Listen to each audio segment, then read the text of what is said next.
I found the time that I spent with him unbelievably enjoyable. I sat opposite him and a couple of times caught myself thinking, I am having so much fun doing this. And he said this thing, and I really wish that I'd asked him another question. I should email him about it. I was talking about presence and the importance of presence, and you could use it as a proxy for gratitude. Yeah. And he said that really what you're aiming to do is find small moments in the day when you just open up and realize what's happening, right? Conor McGregor won the featherweight title twice because he won the interim because Aldo was injured, right? And then he won against Aldo. And somebody asked him, what are you going to do differently this time again before the Aldo fight that you didn't do against in the Mendes fight? He says, the most powerful writing often comes from confronting taboos. All those subjects relate to many people who have no outlet. As a writer, if one can face the darkest elements in oneself and things that are secret, you have such a feeling of power. In this class, you're going to be exploring your own imagination. This time I'm going to be present.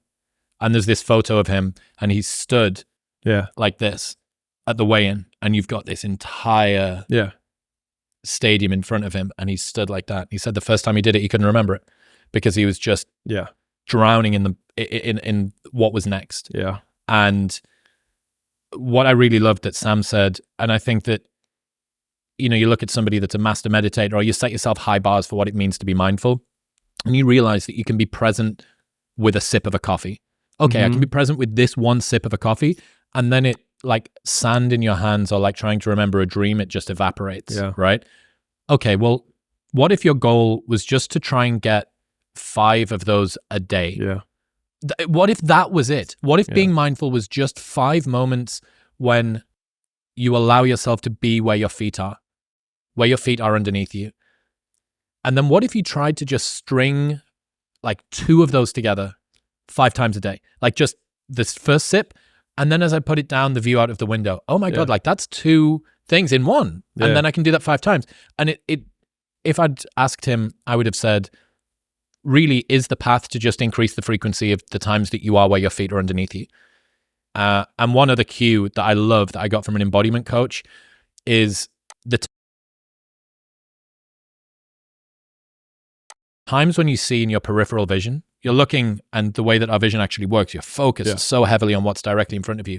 If there's ever a time when you see what's out here, you realize that it's impossible to see all of that and not be in the present moment because you've naturally just opened yourself up. And I love that cue.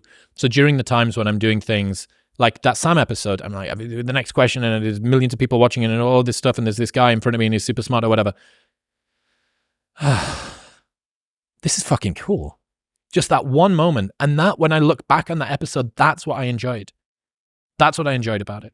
So I think that being where your feet are underneath you and allowing yourself to open up and stringing those together largely allows you to enjoy being whilst you're in the process of becoming. It's also